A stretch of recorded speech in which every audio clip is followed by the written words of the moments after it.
Today, we're diving into one of the most talked about developments in Nigerian politics. How Bola Ahmed Tinubu took down decades of northern political domination.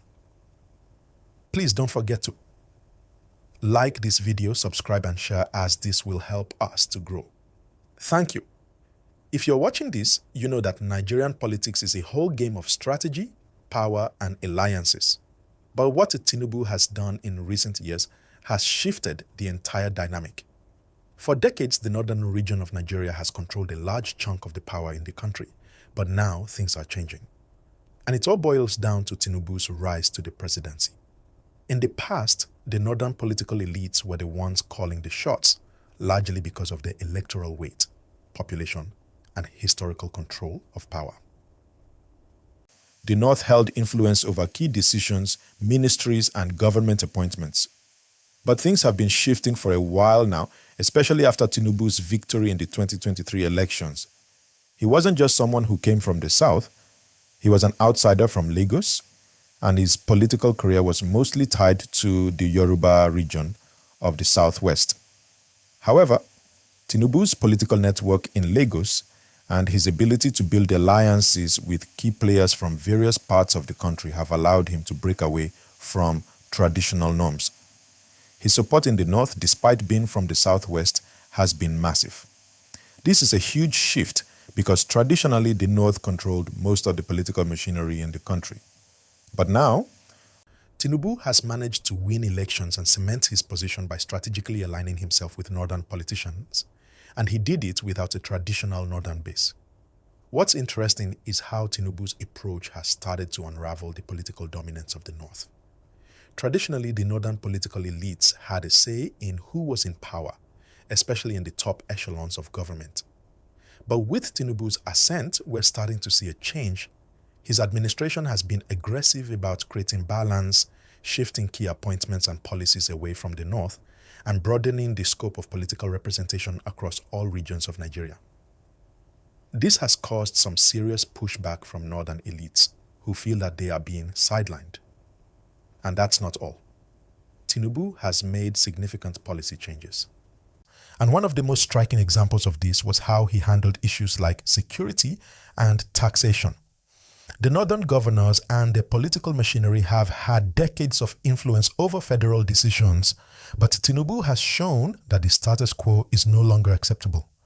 His government's push to change the tax system, for instance, has ruffled feathers across the country, particularly in the northern states where people were used to more favorable treatment from the federal government.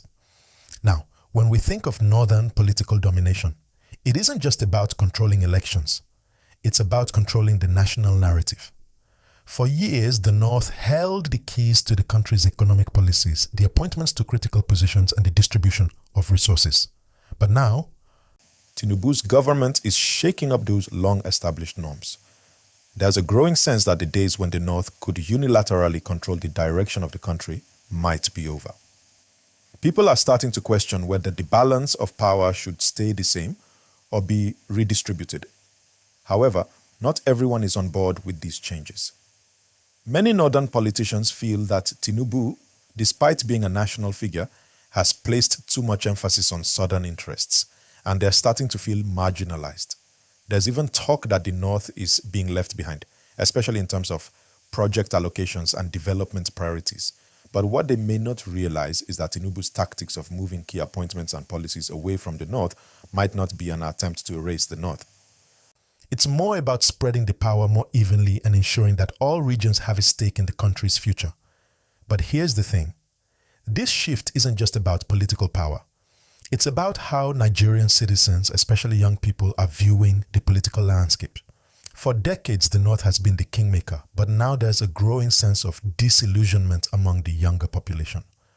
People are tired of the same political players running the show and are calling for a change.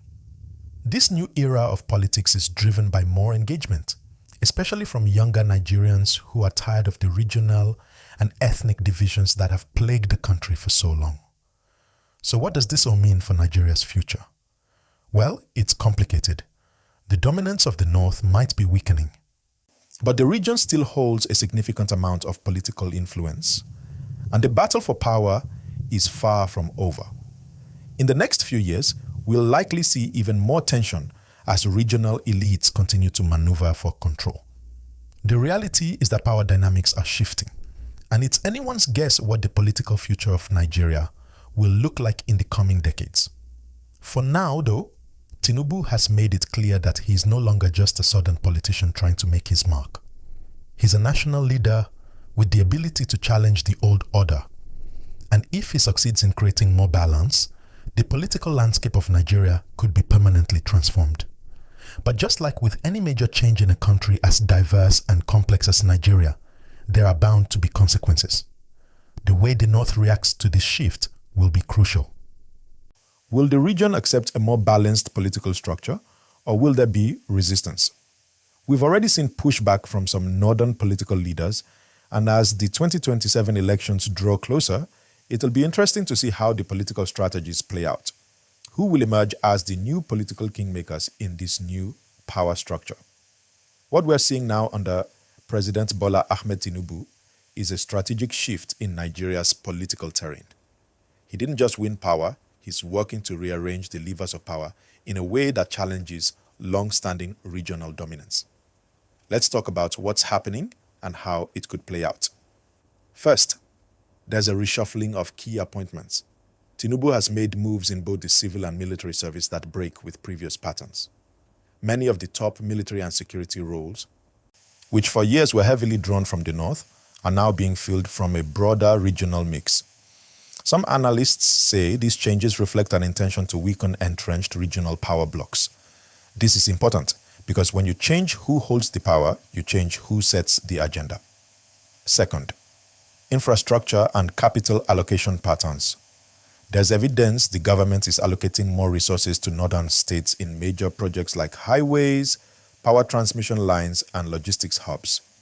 For example, in a piece examining Tinubu's record, more than half of the federal capital budget in 2024-2025 was stated to be directed at northern Nigeria.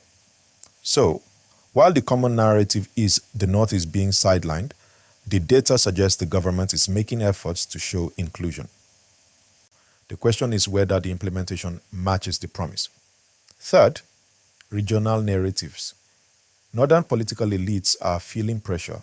Some are complaining that their region's influence is shrinking. Others are pointing to the fact that changes are being framed as marginalization. These feelings matter because when a region that felt dominant for decades begins to feel insecure in its influence, you'll see reactions. That could mean pushback politically, socially, or through other channels. Fourth, the opposition and the electoral cycle. With the next major national election around 2027, Tinubu's moves are clearly strategic. His party has already endorsed him for re-election. This means he's positioning now, and the reshuffling and resource allocation are part of building a foundation for the next round. How the opposition responds, whether they unify, gain strength, or stay fractured, will be a big factor. Fifth, the risk side. When a dominant region senses it is losing ground, there's a strong risk of competition turning into conflict. Whether that's political conflict in parties, in elections, or perhaps social conflict, regional ethnic tensions, depends on how well the government manages the shift. Also, if the promised development doesn't reach people on the ground, then the narrative of regional outsider in power gains traction. Sixth, what this means for everyday Nigerians. For the citizens, these high-level shifts should ideally translate into better governance, more equitable distribution of development, and stronger institutions. If the shifts simply favor one group over another under a new label, the core problems remain. So every citizen has something at stake. Seventh, what to watch going forward. Keep an eye on these things. Who gets major federal appointments next? Are they drawn from diverse regions or reverting to traditional patterns? How major infrastructure projects are distributed across Nigeria? Is the North getting its share in real operational terms? How the opposition reshapes itself? Will the North form stronger alliances? Will smaller parties rise? whether the electorate begins voting more on issues, economy, security, services, than purely regional identity. That could shift the game completely. Whether youth and civil society push for transparency and fairness as they increasingly are doing. In my view, Tinubu's strategy is bold. He's using his first term not just to govern, but to reshape the map of power in Nigeria. That's why the headline makes sense. He is taking down decades of northern political domination insofar as he is disrupting the status quo, but it's not about wiping away one region. It's about rearranging how power operates across the country. However, the work is far from done.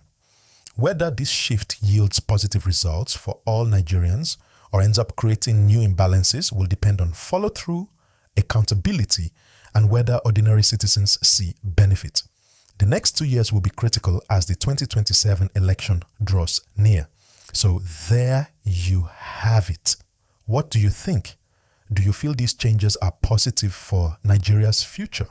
Drop your thoughts below. Like this video if you found this interesting and subscribe so you don't miss what's coming next. If you want, I can keep going with another part of the story.